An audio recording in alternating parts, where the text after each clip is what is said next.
Johnson. Absent for roll call. Melton. Here. Rowe. Bagley. Mr. President. Here. Please rise for the pledge and remarks by Councilmember Bagley.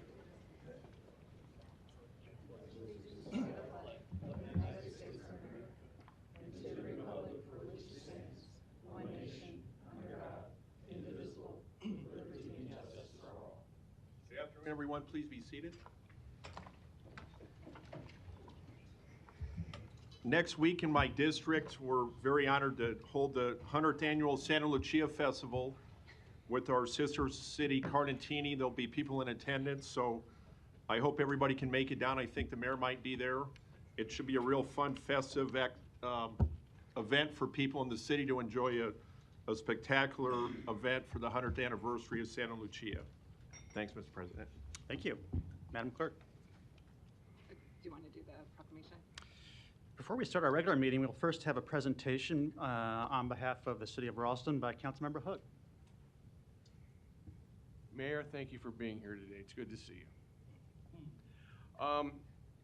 Normally, we would read the full proclamation. I'm going to forego that today. But Tom, would you come up, please? For over 60 years, when you say 4th of July in Omaha, you think of one thing and one thing only, and that's the Ralston Parade. It's been a huge part of the community.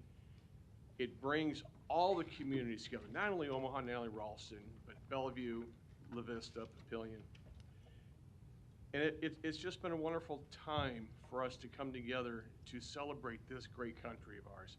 So I want to take an opportunity, thank the City of Ralston for their commitment, their effort. I know it's a lot of work and effort. I can't imagine. I know you guys do it 365 days a year is parade time for you guys. So I want to thank you on behalf of the City of Omaha, and anything we can do to help you in the future, please let us know. Thank you, sir. Thank you very much.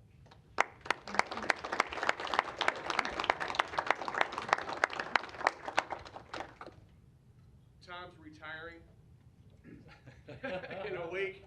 Sorry, Tom. It's okay. Take care. That's quite all right. The floor is yours if you have any remarks you'd like to share. I do, yes. On behalf of Mayor Don Grosser and our City Administrator Rick Hoppy, I just want to thank you very much for this recognition. In Ralston, we are very proud of our Independence Day celebrations, and it's an opportunity for us to have thousands of people come to Ralston that wouldn't normally come. And so we do appreciate this recognition. We've just celebrated our 64th annual parade, and I see no reason why it won't continue into the future. So we appreciate the support from the City of Omaha, and we look for some successful partnerships in the future. And again, thank you very much. Great. Thank you. Thanks for being here. Madam Clerk. Item 6, Mayor Stothert will present the 2025 recommended budget. I'll note that the Budget and Capital Improvement Plan public hearing will be held on August 13th at 6:30 p.m. in these chambers. But first, we'll have the presentation from the mayor. Mayor, the floor is yours. Thank you very much. Good afternoon, Council President Festerson, City Council members. Let's try that again. Good afternoon, Council President Festerson, City Council members, and citizens of Omaha. I'm very pleased to be with you today to present our recommended 2025 General Fund Budget and Capital Improvement Plan. Managing the taxpayers' money is a great responsibility that I take very seriously. The General Fund Budget pays for our important obligations to our taxpayers and also to our employees. Police and fire protection and emergency services, trash collection, libraries, swimming pools and community centers, parks, summer camps are all examples of services that citizens expect. As we present our recommendations, we do so as the Nebraska legislature is about to begin a special session. It could result in significant changes to the way we fund critical services, some required by state law. The tax reform package that we are aware of today would put a hard cap on property tax revenue that we believe would have severe unintended consequences. 2/3 of our general fund budget pays for police and fire services. We must ensure these services are not compromised. No one wants to wait longer for the fire department if your house is on fire, or for a police officer when you are a victim of crime. Our citizens want their streets plowed in the winter and their parks mowed in the summer. They want their trash picked up on time and their libraries, pools, and community centers open. Governor Pillen's Nebraska Plan Playbook says excessive spending by local governments is the root cause of the state's property tax problem rather than valuations, and I do disagree with the governor. The valuation system is the problem, and the city of Omaha does not overspend, and our annual budgets prove that. Taxpayers should expect reasonable growth in the value of their property over time, not sizable, unexpected, and for some, unaffordable increases. The city of Omaha's average valuation growth since 2013, the year I became mayor, is 3.46%. 3.46%. That is definitely not a windfall. Since I have been mayor, we have had years with no valuation growth, some years negative growth. I have carefully now managed 11 city budgets. We end each year with a surplus. We have not implemented the levy increase approved by the voters in May of 2020, and we will have reduced our property tax levy nearly 12%. We spend what is needed to manage the 39th largest city in the country. We do not overspend. In those years, we don't hire police officers and firefighters or buy equipment to plow snow or repair potholes. We delay improvements to parks and city facilities, and we postpone filling open positions. This is responsible financial management, which is acknowledged every single year by our bond rater companies when they assign the City of Omaha high bond ratings. I certainly support property tax reform and reducing taxes for the citizens of Omaha. I have lowered our levy 4 times for more than 8%, and I am proposing another in 2025. The Greater Omaha Chamber's Urban Core Strategic Plan, a long-range vision for the city, is built around one forward-thinking statement, and that is, cities never stand still. They are either growing and moving forward, or they are declining and falling behind. That is why I am so concerned about the lack of discussion with local governments as the state senators begin to consider potentially damaging plans and the unintended consequences. Omaha has great momentum right now, and we are moving forward, and we cannot and will not fall behind. Our future depends on strong financial foundation we now have in place. My budget priorities are always based on my goals. Number 1, public safety. Then managing our city budget, keeping taxes low, to create economic development and job growth, and to improve the taxpayer's experience. These then are the highlights of our 2025 budget. We recommend a total general fund budget of $531 million, which is a 4.8% increase from 2024. We estimate that property tax revenue in 2025 will be approximately $233 million, up slightly over 2% from 2024. Sales tax revenue is projected at $250 million, which is up 7.5% over the 2024 sales tax receipts. And the restaurant tax is estimated at $47 million, up 5% from this year, 2024. The estimates in sales and restaurant tax can be attributed to inflation. I am proposing the 5th and the largest property tax decrease in 2025, 3.3%. During my term, I will have reduced the levy almost 12%. Our levy is already at its lowest rate since 2010.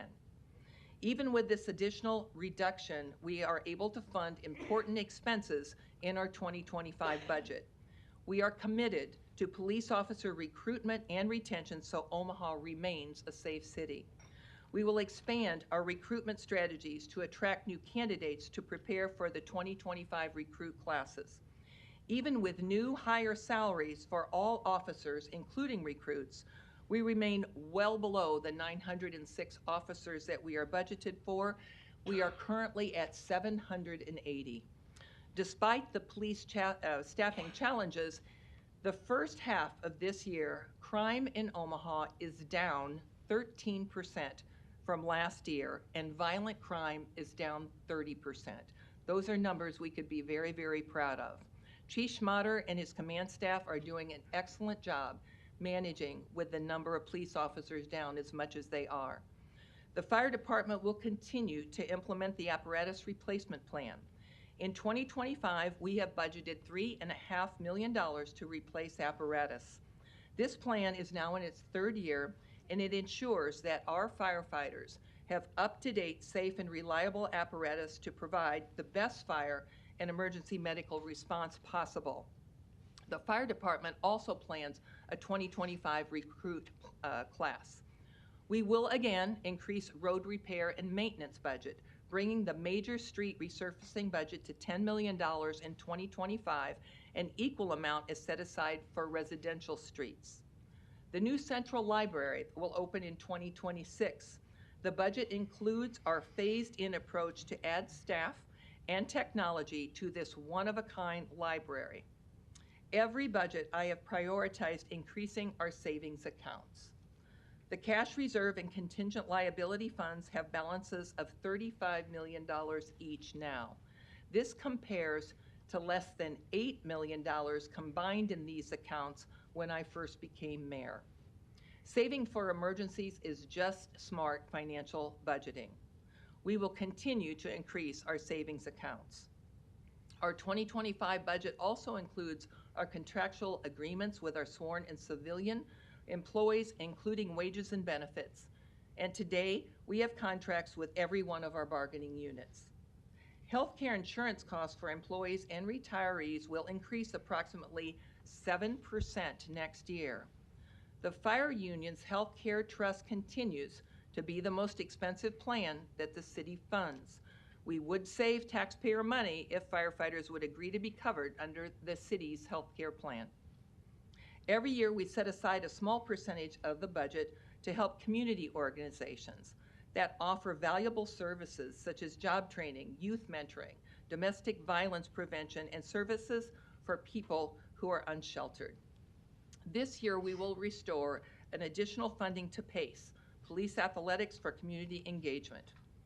With a new board of directors now and management of the Omaha Sports Commission, PACE has definitely rebounded from the financial mismanagement. I am recommending $100,000 in community service funds to PACE to continue the youth athletic and mentoring programs. Along with our 2025 general fund budget, I'm also presenting the capital improvement plan today. The CIP outlines our long-term investments in transportation, public safety, public facilities, parks, and environment. Our 2025 to 2030 capital improvement plan continues the great momentum of our city heading into the next decade. This plan includes major street improvements and bridge repair and replacement projects in every single city council district, and the continuation of our successful street preservation program. Since the voters approved this ambitious plan for our streets in May of 2020, we have accelerated asphalt, concrete, and brick street repair. We have already completed approximately 500 lane miles of street improvements. Training for our first responders and updated technology and equipment is critical to public safety. The CIP includes moving the Omaha Police Outdoor Gun Training Range from its current location in Elkhorn. We need a new location where nearby homes and businesses are not impacted by the loud and frequent noise from the gun range. An important redevelopment of our urban core requires additional emphasis on public safety. So we will add a new police precinct, our 6th precinct in the downtown area. And I want to say this is not our new public safety headquarters that we have been talking about. It is still in the planning stage. This also building downtown with the new police precinct will include a fire station in the same building so we can still continue to dispatch from downtown. As Omaha becomes increasingly popular destination for conventions, meetings, and major sports events, Visit Omaha, our Convention and Visitors Bureau, estimates continued growth in this sector. Our CIP includes the city's contribution to the expansion and renovation of the CHI Health Center, Arena, and Convention Center. We will be able to attract more and larger events, which results in increased visitor spending. Philanthropic partners will pay for half of this project. Impactful park improvements projects are also in the capital improvement plan, including the Levi Carter Sports Complex and the Youth Multi-Sports Complex and Tournament Facility at Tranquility Park. We will break ground this fall at Levi Carter and next spring at Tranquility Park. A new spray ground is planned in Elkhorn, new trail connections, and improvements to Adams Park and the baseball facilities at Boyd and Jerry Parks Field are now in design. The CIP also includes $135 million for 2025 streetcar expenses, including utility relocation costs, vehicles, and professional services. This money that is in the CIP for the streetcar comes from the sale of private placement bonds. We are not spending tax dollars on the streetcar, and it will not raise your taxes. We have also included the new permanent protected downtown bikeway that will replace the current bikeway that's on Harney Street. The total for the proposed 6-year CIP is $3.6 billion, which also includes federal aid and contributions from our strong philanthropic partnerships that we are very, very proud to have. Later today, you have a public hearing on proposals for the November ballot for transportation, public safety, public facilities, parks, and environmental or sewer bonds. These bonds will not increase property taxes. They will, however, provide continued funding for Omaha's future growth and success. As the legislature opens its special session, supposed to be this Thursday, we will be advocating for the citizens of Omaha to benefit from tax reforms that the senators and the governor may agree on without losing our momentum or the ability to pay for services that we must provide for the citizens of Omaha. While no one can expect what the outcome is, we do not expect what is happening in Lincoln to impact the budget as soon as 2025. So thank you, council members, for your input on this budget. We've worked together on this. And thank you to the city staff, department directors, our finance team, especially Steve Curtis, Andrew Brott, and Nicole Sweeney. The recommended budget and the capital improvement plan are now available on the city's home website. They're up right as we speak. The public hearing will be held for this budget in this chamber on August 13th at 6:30 p.m. And I do encourage citizens to attend and provide us feedback. Thank you all.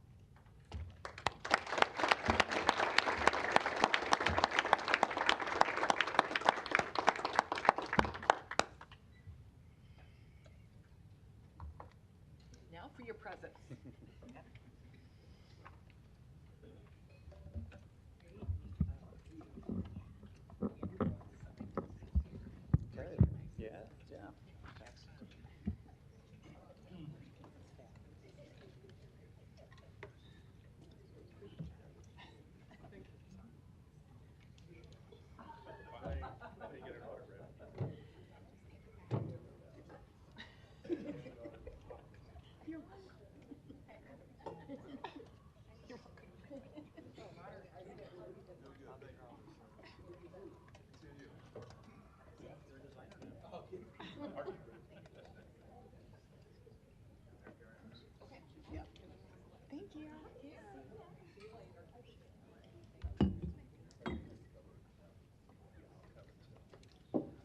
We'll just take 1 second to get the diocese reorganized here before we proceed with the rest of the meeting.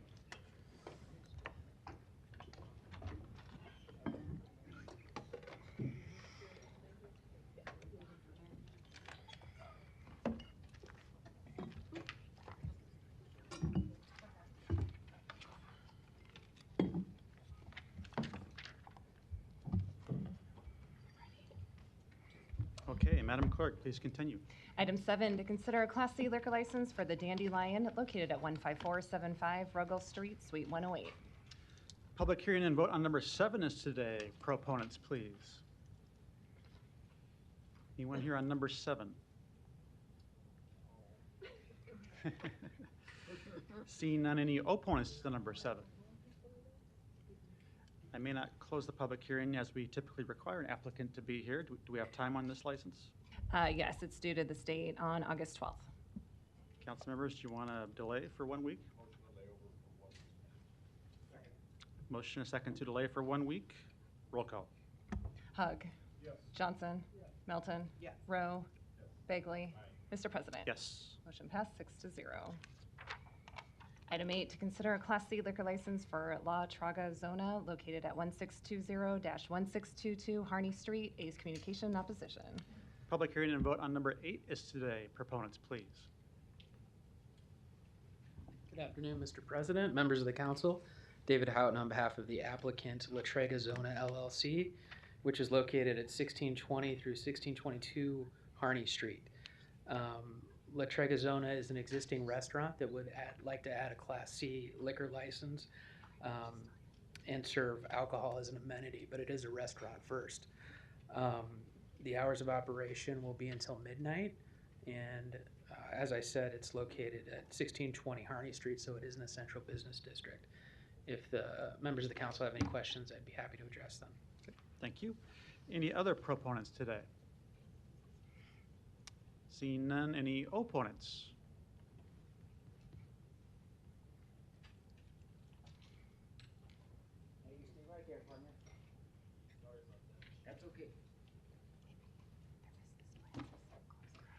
Donnie R. Johnson, the Johnson Equestrian Foundation, and North Omaha Concerned Citizen Foundation. We was under the impression that the fire department was going to be leaving, so we're opposing this because the United Nations is going to buy that First National Bank building that's downtown. All right, Donnie, this is about a liquor license at 16th and Harney. Yeah, but if we buy it and put the United Nations down at that because we can't get the fire station, we don't want alcohol around the United Nations, or consulates that we're going to put downtown at the First National Bank building. Because if you have two First National Banks, the new First National Bank. This is not about First National Bank. Yeah, but at 16th and 20th, we're going to buy that whole plaza if we can't get the other two buildings. Okay. And he's going to put a liquor store there. We might have a problem with that. Okay, thank you. Any other opponents today? Seeing none, public hearing's closed. Council members, any questions? I had one that was just brought to my attention. If the applicant could just come back up for 1 second. I think you said the business plan says close at midnight, but I think the business plan and the paperwork says close at 9. Would that be? That could very well be. Mr. Festerson, the truth is I don't have the application on me. We had meetings in Lincoln this morning, so Okay. I got that information vis-a-vis a partner over the telephone on the way in the door. Okay. But I'll take your word for it. Whatever's in the paperwork is what is. What's in the paperwork is Yes. what I would Okay. represent to the council. Thank you. And thank you to the clerk for bringing that to my attention. Is there a motion? Move the approval. Motion and second to approve. Roll call. Hug. Johnson. Melton. Rowe. Bagley. Mr. President. Yes. Motion passed 6-0. Thank you. Item 9, to consider a liquor license addition application for Red Lion Lounge located at 3802 Farnham Street to add an indoor area. The public hearing and vote on number 9 is today. Proponents, please. Thank you, Mr. President. David Houghton, 8204 South 87th Ave, here on behalf of the applicant Red Lion Lounge LLC. This is an addition application to add a 27 by 27 area that will be used for some additional seating space and sometimes as a party room. If the council has any questions, I'd be happy to answer them. Thank you. Any other proponents today? Seeing none, any opponents? Public hearing's closed. Motion is second to approve. Roll call. Hug. Johnson. Melton. Rowe. Bagley. Mr. President. Yes. Motion passed 6-0. Thanks. Items 10 through 13 can be considered together for Elk Valley Commercial located southeast of 204th Street and West Dodge Road. Planning Board and Planning Department recommend approval. B is communication in opposition. Item 10, an ordinance to rezone this property to CC District. Item 11, an ordinance to amend the boundaries of the MCC Overlay District to incorporate this property into that district. Item 12, a resolution to approve the final plat. Item 13, a resolution to approve the subdivision agreement. Public hearing and votes on items 10, 11, 12, and 13 are today. Proponents, please.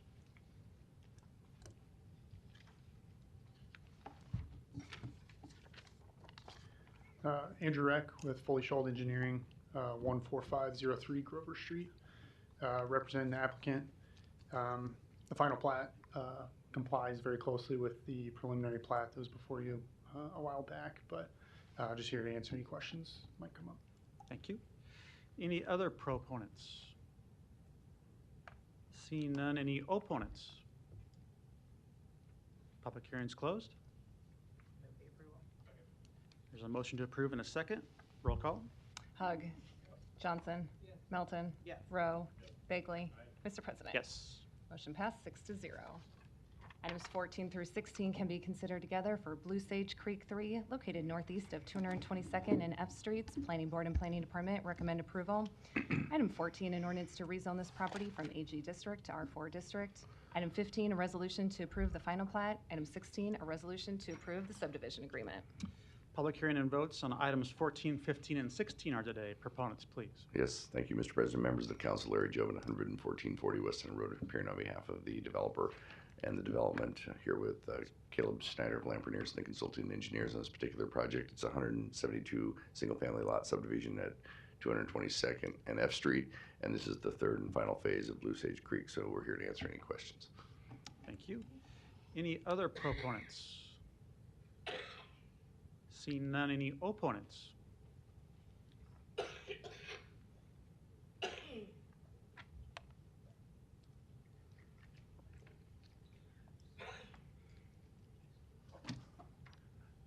Donnie R. Johnson, the Johnson Equestrian Foundation, and North Omaha Concerned Citizen Foundation, 4928 North 52nd Street.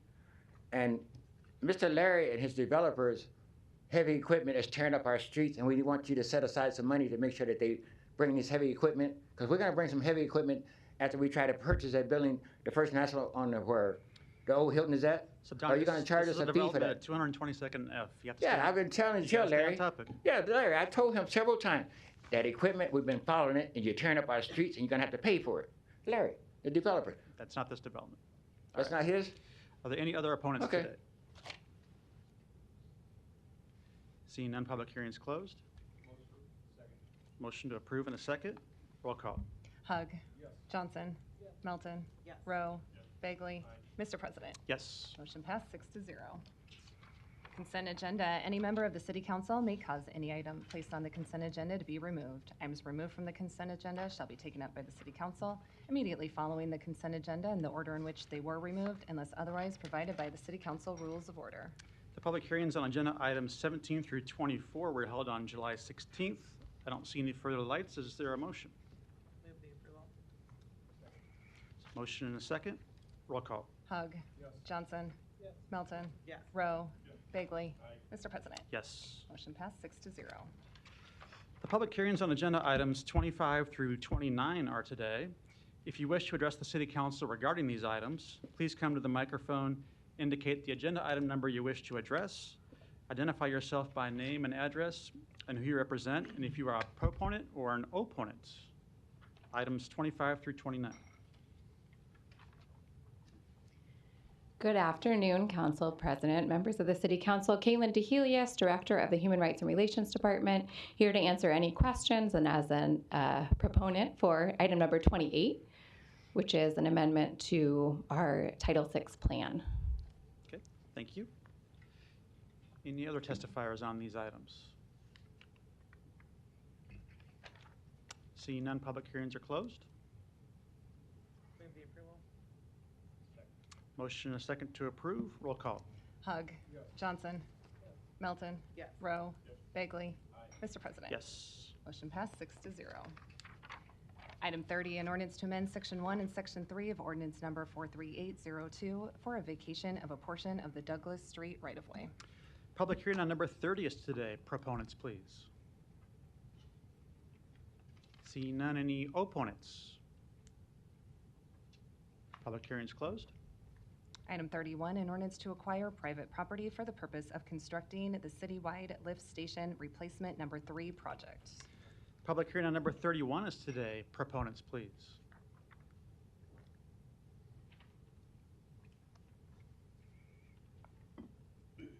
Hi, I'm Abe Lincoln, and I live at 5501 North 3rd Street, where they want to put the Rock Road back to the OPPD. I talked to Vernon Johnson in March, and that's the last time I talked to her about this. And I just heard about this morning. Somebody called me and told me what was going on. I don't quite understand what's going on with this easement.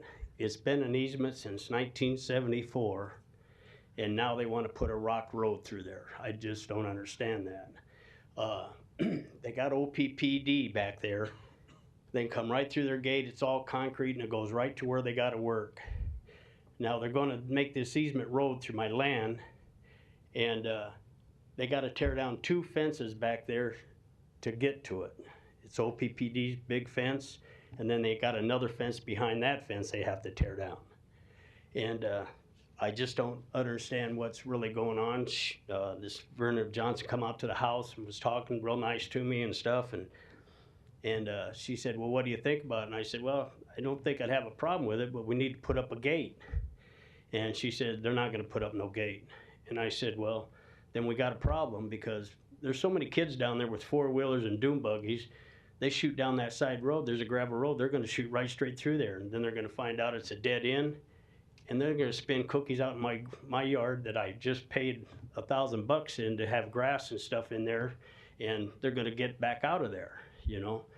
But she said that they didn't think they'd put up a gate, and I need to have somebody talk to me about this, because, you know, now there's a meeting and stuff on it, and I ain't heard nothing.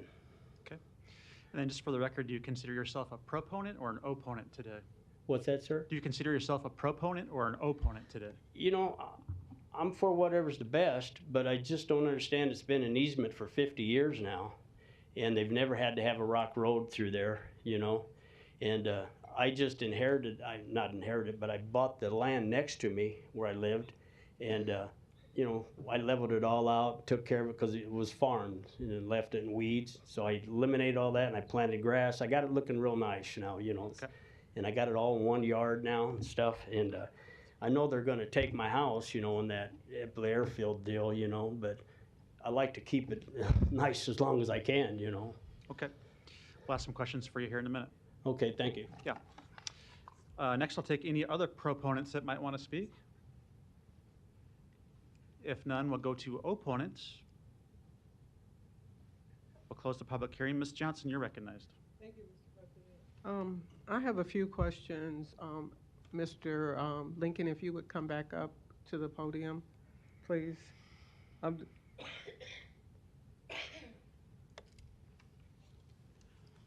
Thank you. I understand that you have some concerns about what the details of this project is. Is that correct? Yes, sir. All right. Mr. Stubbe, is there a way you can provide a summary of what's going on here? Bob Stubbe, Public Works. So yeah, this again is a necessity ordinance for council to give us the ability to communicate with the property owner. Obviously, somebody from the right-of-way division has already communicated with the property owner. I understand he has questions. Mr. Tyler in the back would be a person that this gentleman could talk to, and Jim, if you would stand up, that would be the gentleman for you to communicate with, and so we can answer your questions directly. Yeah, because she got a hold of me in March, and that's the last time I heard from her. Yeah, she's in her right-of-way division, and so obviously that's part of her responsibility, and what we're doing today is getting approval to negotiate with property owners that might be affected by the improvements at this particular location. Okay, thank you, sir. You're welcome. Okay. Thank you. You understand? All right, thank you, ma'am. All right. Thanks. Thank you. There's no further lights. Thank you for that interaction. Next item. Item 32, an ordinance to acquire private property for the construction of the Pershing Pump Station and Force Main Replacement Project. Public hearing on item number 32 is today. Proponents, please. Seeing none, any opponents? Public hearing is closed. Item 33, an ordinance to designate Fire Station Number 5, located at 4702 South 25th Street as a historic landmark. Planning Board and Planning Department recommend approval. Public hearing on number 33 is today. Proponents, please. Eric England, City of Omaha Planning Department, just here asking for your approval. This is the former South Omaha Fire Station. The city, while in possession of this, we believe it should be designated as a local landmark. It has historic importance, and it actually comes from the city's first comprehensive plan back in the late 1940s. So as the mayor earlier just presented the new and latest version of the CIP, this does have historical significance as it dates back, as it dates back to the late 1940s, as I said. Asking for your approval. The city has issued an RFP to sell this, and you'll be seeing further items on this in the future. Okay. Any other proponents at this point? Good afternoon. Jason Bradley, Assistant Fire Chief, 1516 Jackson. Here to answer any questions. We are in support of the resolution as well. It's a historical building. It adds a lot of character to that corner, always has. So if you have any questions, I'll be here to answer them. Thank you. Any other proponents? Yeah, Shelley McCafferty, I'm the Preservation Administrator, 510 North 43rd Street. Yeah, the Landmarks Heritage Preservation Commission in January deemed that this met all the criteria to be a local landmark. It is significant under two different areas. The first being under planning and community development. This is for its role in firefighting in both downtown South Omaha as well as with the packing plants. Secondly, it's significant because it's a rare example in Omaha of a streamlined modern building. It's built of all concrete, has streamlined modern graphics and other accents associated with it.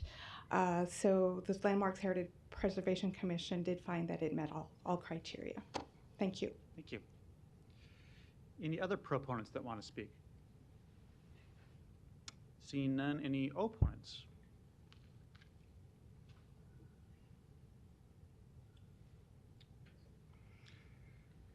It's got to be to the landmark preservation designation, Yes, sir, right, Donnie? Mr. Ferguson. I Okay. keep telling you, in college when we did all this stuff, Mr. Not Dan Welch, not that guy. Anyway, Donnie R. Johnson, the Johnson Equestrian Foundation, and North Omaha Concerned Citizen Foundation. I have had a disagreement with the fire department ever since 1972. Unless they can put Navy as the greatest fighters in the firefighters in the world, I suggest they don't put that. I told the Omaha Fire Department. All right, Donnie, this yes, is the sir. preservation designation. All right. Any other opponents to number 33? Public hearing's closed. Item 30. I might have a question for you, Eric. I support this designation, but you mentioned an RFP for Fire Station 5 for its future. Has that been awarded yet?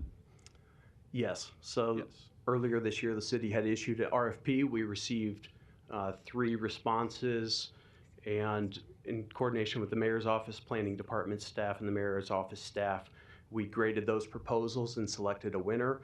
Those documents for the actual purchase agreement are currently being reviewed by the law department and will be coming to this body for that sale of that property in the near future.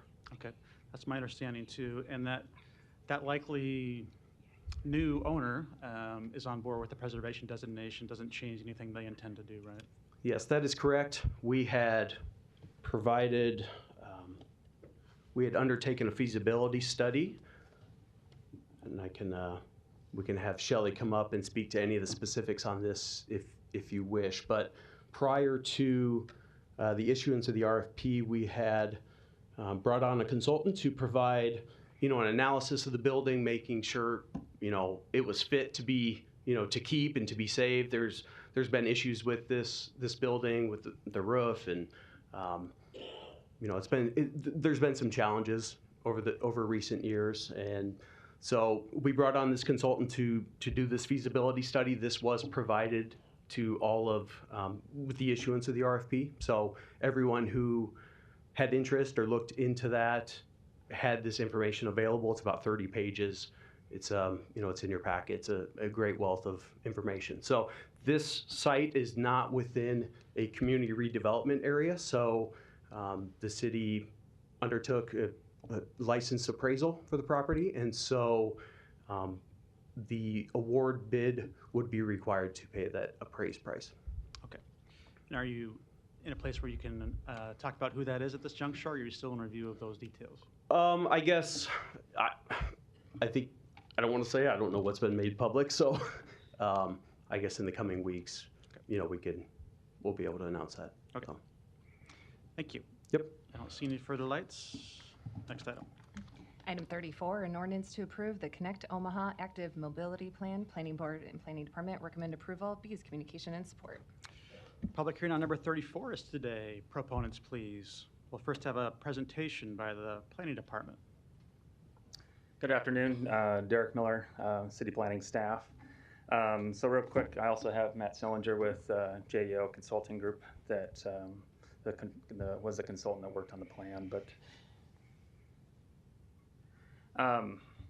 we started this plan process in the fall of 22 and just wrapped it up earlier this spring. So this plan itself has been a needed component of our current comprehensive plan. So we have short, medium, and long-term priorities to implement this plan. So like I said, it's something we needed for quite some time. Through the development of the planned document and was our technical advisory committee. It was Planning Department, Public Works, Parks, the Mayor's Office, and MAPPA. Also, we had a community stakeholder committee. I'm not going to read all those names, but also they helped throughout the process of developing the plan, provided input, provided guidance, and got us to where we are today. And one major aspect of this planning process was a data-driven process. So it was we heavily relied on data to get us to the output of this plan and where we should go in the future. So that's, just don't want to understate that this plan process was heavily reliant upon data. So with that, I'll turn it over to Mr. Sellinger. Greetings, Mr. President and City Council. Matt Sellinger, 11213 Davenport Street with JEO, and just talk a little bit more about the project. There's only 33 slides left. Just kidding. So the chapters of the Active Mobility Plan, there are 5 chapters. This is online and available as a draft, final draft form. There's the 5 chapters that are listed. And there's a lot of community engagement on the project. There were 8 events, 329 city residents who provided comments in a direct format and form, interacting with us. There was 6 months of community partnership that was happening all during the process. So it was very engaging with the public. Also, when you think about the Active Mobility Plan, one of the key things with it was also aligning with Vision Zero plan, which is a very important plan that was adopted by you just last year.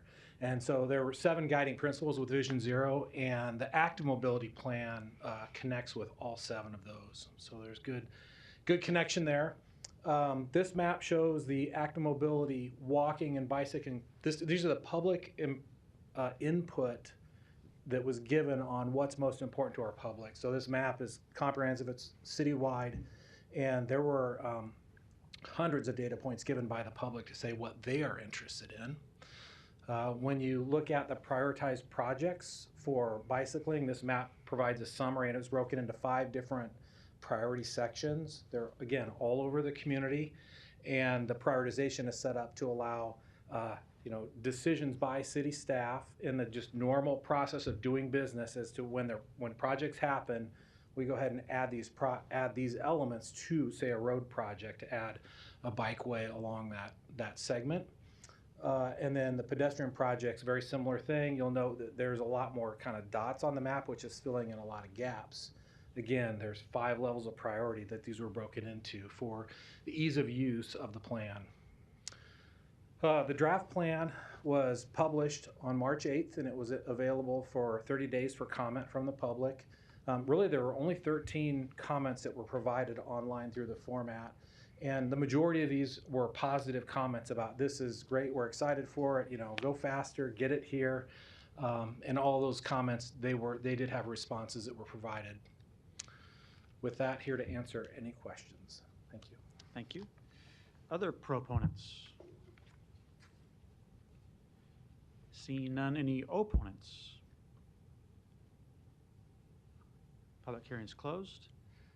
Derek, I might have a question for you, then we'll see if there's any other lights. I definitely support the plan here, and I appreciate that we're to this juncture now of having a proposal and of an active mobility plan, and then also suggestions in this document about near-term, mid-term, and long-term implementation of it. My question for you is a concern I've expressed before, just that we now have a lot of different studies in the city: active mobility, Vision Zero, climate action, affordable housing. We'll need to engage on a new poverty reduction plan soon, and a master plan rewrite, all of which I think are positive things. But my question is, it starts to make me worried about implementation. How do we go about implementing all those things that are important? I think the approach here that was just described is this is more of an incremental implementation, project by project as they occur. And it's not going to be entirely the city that does this. We'll have a lot of partners. But can you speak to that notion of implementation, and will there be any dedicated funding to these things in the future? Will we see any kind of designation in the capital improvement plan that we were just introduced? Yeah, first off, yeah, there have been a lot of plans. And I think a lot of our community they're tired of planning. They want to see action. Yes. And I agree with that. And one thing I didn't say at the top, but we've done a lot of work before this plan even came into being, even before we got the grant. So a lot of work between planning, public works, and parks has been taking place over the last many years, last couple decades, even before that. So we're going to continue that work. And I agree with you, as a planner, the most important piece is implementation, getting the work done, getting the projects completed. I think we'll continue to do what we've been doing, especially between planning and public works. We've made a lot of headway just on simple things like street resurfacing. We've been able to do what's called routine accommodation. So if we have a designated street, or a street that's designated for a bike lane, we've worked with Public Works in the last 5 years just to go ahead and make that improvement made when that street is resurfaced. I think it's still up in the air as far as if there'll be a dedicated funding source in the CIP. There are many projects in the CIP today that include projects that are listed in here, Harney Farnham being one of them.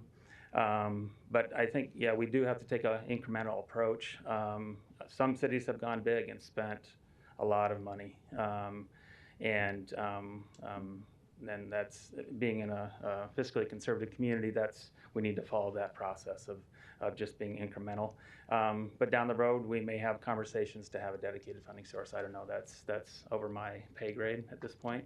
But I think I've seen, with my time at the city, seen a lot of input, or a lot of impact with projects like this, and we'll see more as we go down the road, per se. So I don't have a really good answer for you at this point, but like I said, we've completed quite a few projects. And one thing that we could do, and we do highlight it in the CIP, we highlight in other areas, is what we have accomplished. I think we can start focusing on that more to show the community what we have completed.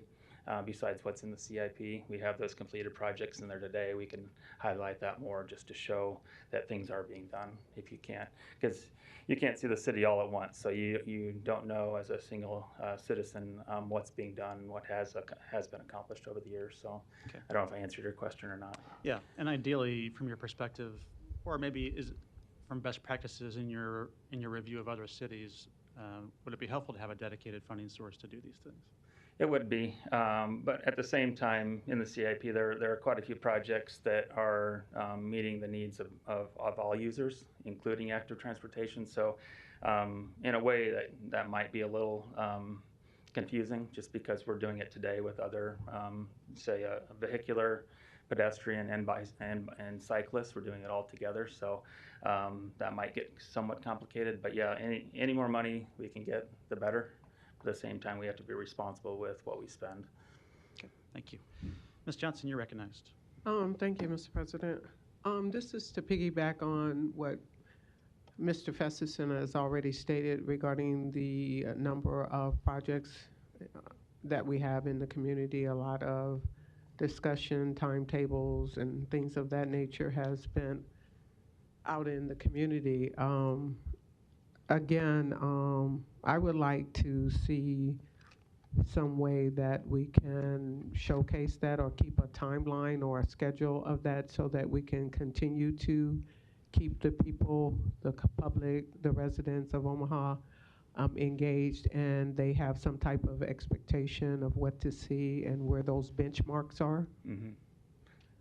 How is there a way? I mean, I know that we have the website, city website, Public Works. Is there a way for us to put that type of information there? And could I be more informative or provide more additional information to the constituents regarding where they can find that information? Yeah, today Public Works has, just speaking to the non-trail aspects of this plan, but Public Works today has Keep Omaha Moving. Quite a few active mobility, I didn't say quite a few, there are active mobility projects on that website. I could talk with Public Works to see if there's a way we can highlight that on an annual basis and get that out there for the public to see, and also work with you and provide that information to you on an annual basis. But I think an annual basis might not, we might need to do it a little bit more frequent than an annual basis. Okay. You know, at the very least, maybe quarterly. Okay, yeah, I could talk to Public Works about that. All right, thank you. Yep. Thank you. No further lights. Next item. Item 35, an ordinance to amend Section 23-177 of the Omaha Municipal Code concerning employment classifications by adding the Associate Library Specialist. Personnel Board recommends approval. Public hearing on item number 35 is today. Proponents, please. Good afternoon, Deb Sander, Human Resources Director, here to answer any questions. Thank you. Chelsea Ship, Human Resources Department, also here to answer any questions. Thank you. Any other proponents? Seeing none, any opponents? Public hearing is closed. Item 36, an ordinance to approve a contract with Fastest Labs of East Omaha to provide pre-employment drug screening. Public hearing on number 36 is today. Proponents, please. Deb Sander, City Human Resources, here to answer any questions. Hello, Rebecca Nunley, City of Omaha Human Resources, here to answer any questions. Thank you. Any other proponents today? Seeing none, any opponents? Public hearing is closed. Item 37, an ordinance to accept the bid and approve a lease agreement with Dillon Brothers Harley Davidson, Inc. for 16 Harley Davidson motorcycles for the Omaha Police Department. Public hearing on number 37 is today. Proponents, please.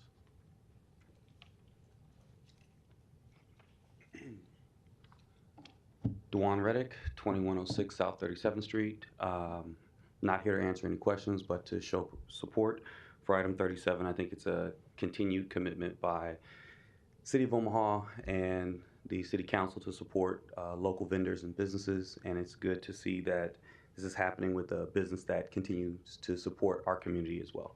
Okay. Thank you. Any other proponents? Seeing none, any opponents?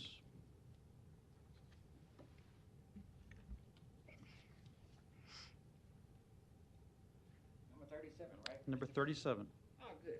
We're finally on the same page. It's a purchase for the Omaha Police Department. The Harley Davidson? Yes, sir. Donnie R. Johnson, the Johnson Equestrian Foundation, and North Omaha Concerned Citizen Foundation. As I spoken to, I like to stay out of the police business and the deputy and sheriff business, but we would like for you to add on to this.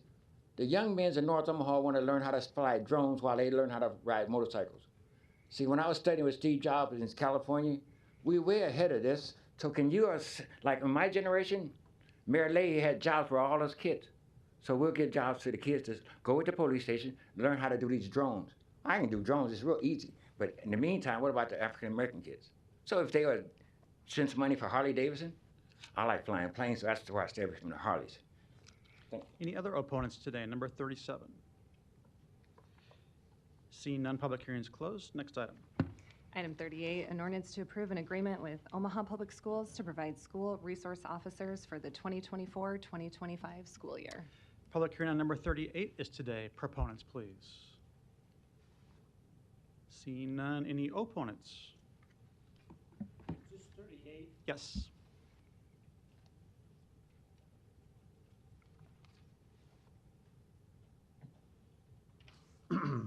Larry Storr, 5015 Lafayette Avenue, 68132. I'm not totally opposed, but I would like some discussion on this as to why this is so many associate officers are required. Are we short of people? And of our young people, or more and more of them getting in trouble, the program's not working, that we need to have 10 more associates that are not regular officers? To do what and under whose direction? If we're paying for it, will they work for the police chief or will they work for the school board? Whose policies will they follow? The city of Omaha or the school board? So who's really in control with my tax dollars? I'd just like a little discussion onto why this seems to be necessary. Is it an expansion of an already existing program or a brand new one? Thank you. Thank you. Any other opponents to number 38? Seeing none, public hearing is closed. No further lights. Next item. Item 39, an ordinance to accept and authorize disbursement from the Nebraska Commission on Law Enforcement to support the Omaha Police Department Gang Unit Firearms DNA Testing Program. Public hearing on number 39 is today. Proponents, please. Seeing none, any opponents? Public hearing is closed. Item 40, an ordinance to establish a Class B flammable liquids storage district number B-222 located at 8550 Indian Hills Drive. Public hearing on number 40 is today. Proponents, please. Seeing none, any opponents? Public hearing is closed. Item 41, an ordinance to provide that the City of Omaha be authorized to issue and sell general obligation bonds in an amount not to exceed $80.9 million for transportation-related projects. Public hearing on number 41 is today. Proponents, please. Seeing none, any opponents? Public hearing is closed. I may have just a couple questions on this. This is the first of the proposed series of bonds that we'll have today. I think, Mr. Curtis, this question's for you. This applies, I think, to all of them, just from an overall perspective. I may have a couple of specific questions to the later ones, but this would be an $80 million, almost $81 million proposition to voters, generally for transportation issues. But overall, as the mayor indicated in her remarks today, these proposed bonds would not cause any levy increase up and above what was been approved by voters in 2020. These particular bonds, though, would require an increase in the debt levy service to fund them and to make sure they're fundable over the long term, even though we're reducing the overall amount of the levy. Is that an accurate statement to say? Steve Curtis, City Finance. We did, during this current budget, propose a small move, I think it was a penny, from the general fund to the debt service fund, in addition to cutting a penny and a half out of the general fund. Right. So a portion of the authorized levy in 2025 does increase to be able to afford these bonds and make sure they do not raise taxes, but the overall levy is reduced by about a cent and a half. That's correct. Okay. And this is generally 2 years earlier than we would have done otherwise. Can you speak to that a little bit? Yeah, remember we go on about a 4-year cycle, but in any given time period, there's nothing charter related or anything else to the 4 years. We generally aggregate projects, and if we have a bunch that came up that don't have enough authorization, but we have plenty of capacity, we'll do it earlier. So these are intended to be 4 more years of authorization from where we are right now. 4 more years. And what years would those be for folks?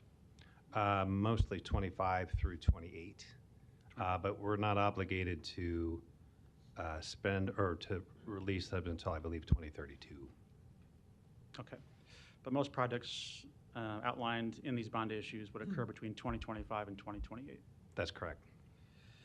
And then an overall capacity question for you. We've talked about this a lot over the years, and it's something I've followed closely when we talk about retiring bonds and the increased ability to do additional investment in city infrastructure, streets, parks, public facilities, like we're talking about today. The approval of these bonds, and if they're approved by the voters in November, do not expend our entire capacity in terms of our bonded indebtedness, right? There's still the capacity to do additional projects if desired? That's correct. And the bond raters, when they look at our reserves, they expect there to be adequate reserves, so we never spend them down to zero. So no, there is still capacity there. Okay. That's one thing I'm interested in. Obviously, we need to be responsible financially, and I think what you're proposing here is. But an item I'm also interested in that is part of a plan we talked about earlier today, the Affordable Action Housing Plan is an example of something that has some innovative suggestions in it. And one of those policy items that suggests we look into is the possibility of community housing bonds.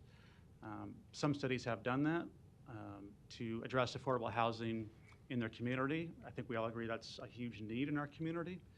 So that's something I'm interested in exploring more in the context of that plan. That's not proposed in any of these bond issues, I understand, but I wanted to ensure we do still have capacity in the future to address something like that, and I believe we do. Do you agree with that statement? We do have capacity. I would remind you that in the streetcar, the mobility plan for streetcar, it contemplates affordable housing in that plan as well. Yeah, but I'm talking about community housing bonds, and specifically that could help address the 30,000 unit shortage I know we have over the next 5 years.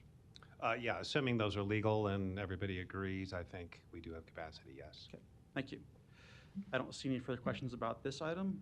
Next item, please. Item 42, an ordinance to provide that the City of Omaha be authorized to issue and sell general obligation bonds in an amount not to exceed $146 million for public facility projects. Public hearing on number 42 is today. Proponents, please. Good afternoon, Council. Deborah Ward, the Omaha Convention and Visitors Bureau, 120 South 31st Avenue, here to answer any questions. Thank you. Other proponents? Seeing none, any opponents? Public hearing's closed. Mr. Curtis, this may be a question for you or others in the audience. This particular item, $146 million in public facilities, does include some new projects not previously included in capital improvement plans, but I think they are in the new one just presented to us today. If you would just take a second to identify those projects and where you think the years those projects are intended in the context of the CIP plan or these bonds 2025 to 2028. I think those new projects being the downtown police precinct, the proposed gun range, and then also the convention center expansion. Yeah, I would think in each of those cases, it would be contemplated that by 2025, work would begin on all three of those projects. Thank you. And you have completion times on those, or what's identified in the capital improvement plan we just received? I haven't seen, I know in the gun range they're still doing some design work, so I don't know that we've seen a completion date on that. Downtown precinct, we'd love to see in place by the end of 26. I'm not sure that's really reasonable, though, given the time where we are. And I think in the case of the Arena Convention Center, I believe they're shooting for 2028. Okay.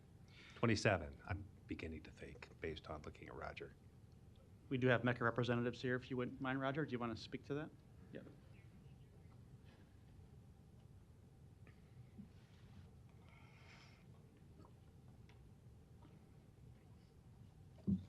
Roger Dixon, 455 North 10th Street.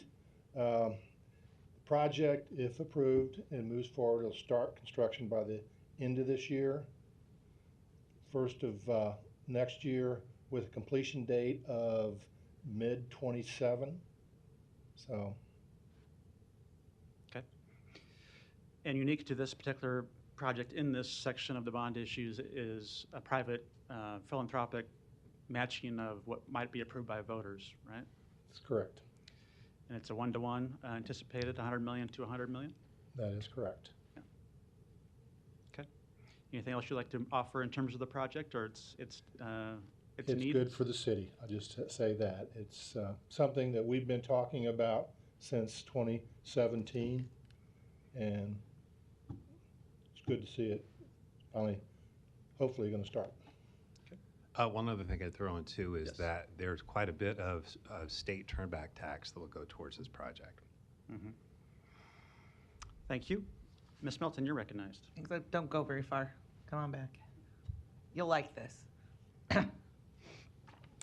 Our number of years ago, I did kind of I don't know, it was about 6 months. We met with Mecca. We went through the budget, the money, and actually, we have a great story to tell with our convention center. We actually don't go in the hole every year like other cities. I didn't know this until then, but most cities lose money on their concert and convention centers. We're one of the few cities that actually we either break even or we've got revenue.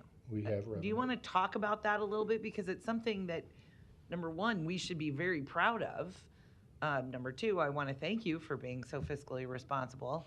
But most people don't know that cities will go into debt to fund their convention centers, even if they go into the negative, because it still brings money in for the city. You get heads on beds in the hotels, you spend money in the restaurants, and so most cities say, hey, even if we lose money on this, we're still going to put money into it because in the end we make money. Omaha, we make money both ways. So, and that's how it was set up. The monies that a lot of cities go out and they build their convention centers as loss leaders. And they basically give those facilities away to the users that come in. There's some rationale what they charge them, but most of the time it's not amount. It's about the heads in beds or butts in seats, excuse my language. But Omaha approached it differently. And I wasn't here when that was set up. That was done by Mecca and the then city administration, and it's worked. I mean, we make money at the convention center. We make money in the arena. But that's the money we make goes back into the facility.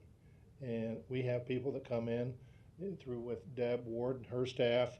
I mean, we've really caught up on what we had always hoped to be is a convention city. We are. Most people don't realize it. They don't see Luke Bryan's here or Pink or somebody else. They know that. It's when we get the association of lottery dealers and what's going on now. No one sees that, but we've got 1,000 people roaming in our convention center, and they're staying in our hotels. That's what the convention center is all about. We have needs of more space, and that's why we're here today to hopefully this bond will pass. And so since CHI was built, we bonded it. We did this very similar thing that we're doing right now. There was no property tax increase to do it. And Steve, you can jump in, but every year we were able to pay the bonds back with the revenues that were generated from the convention center. Isn't that correct? By and large, we did have state sales turn back that helped. And I think that did contemplate some city debt service back in the original setup. Our debt service is about $19 million a year, and it will retire in about 2 years. But we pay for that. We don't pay for that. I mean, it's not coming out of our general fund. It's coming from the revenues from the convention. No, it's true. Dies Mecca either. Well, that was actually kind of the originally point you did at the very beginning, and it's all subsidize been paid back, and we didn't really. And we, because we started doing so well financially, we gave our subvention up early. Well, and I think that's just a very, very important story to tell, because people say this is taxpayer funded. It's taxpayer funded. I think the bonds are taxpayer backed, but they'll be paid for with the revenue, and we're not really taking a chance, in my opinion, because Roger, I think you and Mecca have proven your success and demonstrated that you can pay the bonds back. And so that's what gives me we're not taking a chance and hope that that'll happen, because you have a 20-year track record in doing it. And it's working with the community that supports our facilities and with Visit Omaha and just people buying tickets. You know, I was told when I came here 25 years ago that Omaha's not a good concert market. We proved them wrong. And that we'd never be a convention destination. Proved them wrong too. So it just keeps growing. No, thank you, Roger. Thank you for all you do. And I'm looking forward to this because I mean, this is how the city makes revenue. And when everybody wants to talk about reducing property taxes and everything else, grow your tax base. So this is one way that Omaha can grow their tax base by collecting sales tax. And by the way, collecting sales tax from people who are coming in from other states, that's even better. I mean, this is how we want to grow our tax base. And this is how we can also reduce our property tax levy, like what it looks like we're going to do once again in 25. 85% of the people that come in on conventions are from outside the state of Nebraska. So it is people coming in, bringing in their cash and spending it in our businesses. So thank you, Roger. And that's I'm going to follow up on that with Deborah Ward, if you don't mind. Okay, well, you're the stats person. There you go. Tell us a little bit. It was very enjoyable serving on the Omaha Convention and Visitors Bureau committee with you.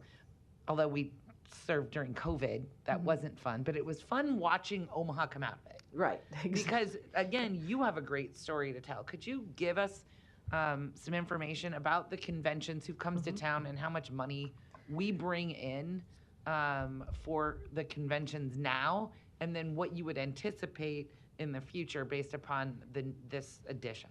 Well, you know, they just had Deborah Ward, Omaha Convention and Visitors Bureau, 120 South 31st Avenue.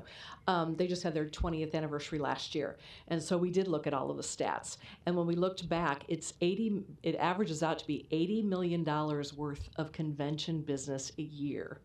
So over the 20 years, what's that, $1.6 billion worth of business that comes into our community. That's not what they make, it's what our community makes, bringing a convention to town. So when we take a look at the expansion of the convention center, you know, the majority of the cities we compete with for convention business offer more total convention space and more meeting room space. In fact, we rank 16th in total space. With the planned expansion, we move up to 12. We rank dead last in the number of meeting rooms at 16. When they add the 25, we'll have 41 meeting rooms and we'll rank 11th. Understand that in our competitive set, there's 20 cities. The majority above us with the expansion are much larger metropolitan cities with much larger hotel inventory and all of that. So this expansion will help us be more competitive. In 2023, our sales team goes out and they hunt for convention and event business. And we secured in 2023 $46.8 million in convention business for future years. That includes the convention center. Again, that's not $43 million going to the convention center. That's $43 million for our community, $46 million for our community. We lost $73.8 million for two specific reasons. The convention center was not available, or there was limited space. There were space limitations. We brought the convention planners in, there wasn't enough space. So if we expand, we won't lose that much business. And it's hard to leave $73 million worth of business on the table. Does that answer your question? Yeah, I wanted to highlight really what we're getting. Not only are we getting matching dollars from philanthropy, but I knew you had the stats on how much money does our convention center bring in. It brings in enough, obviously, to pay the bonds, so we don't have to worry about it going on the backs of the taxpayers. But then how it helps the rest of the business community, and that's what you said. You know, the hotels, the restaurants, the attractions, you know, the city receives hotel occupation tax. The state receives hotel lodging tax. There's the sales tax. There's the restaurant tax. We estimate about 30% of the restaurant tax is paid by visitors. Okay, and if people are driving in, they're going to pay. They're going to be at the gas stations. Or they're going to fly in, and they're going to help pay for the new airport. Exactly. And so but it also, I think, the creation of jobs. When you expand that, you're going to probably expand the need for hopefully another hotel downtown, additional restaurants. additional staff at CHI. So in addition, we're also increasing the job growth. Yeah, there's at least 17,000, friends, family, and neighbors who work in the tourism industry right now. You increase that, you increase the number of jobs. Thank you. Mhm. I appreciate you highlighting that Absolutely. for me. Thank you. I have nothing further. Thank you. No further lights. Next item. Item 43, an ordinance to provide that the City of Omaha be authorized to issue and sell general obligation bonds in an amount not to exceed $10 million for parks and recreation projects. Public hearing on number 43 is today. Proponents, please. Seeing none, any opponents? Public hearing is closed. Item 44, an ordinance to provide that the City of Omaha be authorized to issue and sell general obligation bonds in an amount not to exceed $72 million for street preservation projects. Public hearing on number 44 is today. Proponents, please.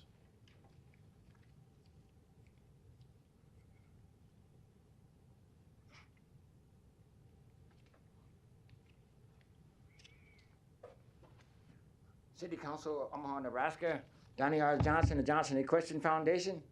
You know, I looked at these bond things, and I think that you guys are what we call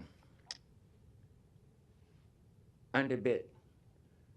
The Unicamera likes to keep costs down, but you haven't put the electrical car system in there. December 31st, 2032, that's only 7 years, and the last piece of legislation Obama signed when he was in office to put electrical outlets for cars all down the interstate. And you guys hadn't put that in your budget right here. And that's only 7, unless you're gonna come back to the table, but we would prefer you not to come back to the table to fight this issue. We prefer you to come back to the table and try to help us get this medical marijuana passed. All right, Donnie, that's off topic. Any other proponents to number 44? Seeing none, any opponents? Public hearing's closed. Mr. Curtis or Mr. Stubbe, I might ask you just a few follow-up questions on this one.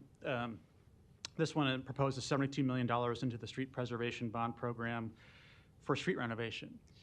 And in 2020, voters did approve an enhanced program of work around our streets that planned to do $40 million of additional work over 5 years into our streets. So my first question is, has that in fact occurred, or where in that initial bond issue are we in terms of status? This is Steve Curtis, City Finance. We did spend, except for the very first year in 2020, where we spent about 33 million, maybe 38 million. We were 8 million short, and that's the reason why now that we're catching up, we do about 40 million a year. This is a couple more years worth, and it didn't need that last 8 million, but we've been on track to spend that on average each year, 40 million. Okay. Yeah, and walk me through that math a little bit, because what's being proposed here is 72 million that presumably continues that enhanced amount of work, right? But that's over 4 years. So how does that, can you flesh that out a little bit? Yeah, so each of these authorizations are truing up the authorizations that were done in 2022 that you alluded to before. And so we made sure that we had enough authorization to go out 4 years from now. So what it tells you is we had about 2 years worth of authorization left in street preservation bonds, only needed about 2 more to get out 4 years, to go back to our more normal 4-year cycle. Okay. Does that mean, however, we did not fully expend an additional 40 million in that first 4 years? No, all it means is that the only thing that would be missing here would be the 8 million that wasn't expended in 2020 that's carried forward. Okay. I find that a little confusing when we talk about 72 million for the next 25 to 28. Are you able to, maybe we can follow up with you before the next. Well, sure, maybe you can think about this. We did 200 million in 2020, and then we trued it up a little bit in 2022. We're truing up again now. Okay. I wouldn't mind following up with you before next week on this particular item, just to make sure I understand exactly where that money was spent and what this 72 million will do, with the idea that I want to continue to support that program of work and make sure we're doing what we indicated we would do to fix our streets, which, you know, we all, I think, agree are a high priority. Well, and if you think about it, if we had 200 million starting in 2020, assuming we'd spent all 40 million, that would have gotten you through 24. In 2022, we picked up 2 more years, so that would have been 25 and 26. This is 2 more years, it would be 27 and 28. And that would get you to 40 million a year. Okay. We'll follow up you before next week. I think I see where you're going, but I just want to make sure I understand that before we vote on this next week. Sure. And have those totals in front of us. And I think voters will ask those questions too. I don't see any further lights on this one. Next item. Item 45, an ordinance to provide that the City of Omaha be authorized to issue and sell general obligation bonds in an amount not to exceed $10 million for public safety vehicles. Public hearing on number 45 is today. Proponents, please. Seeing none, any opponents?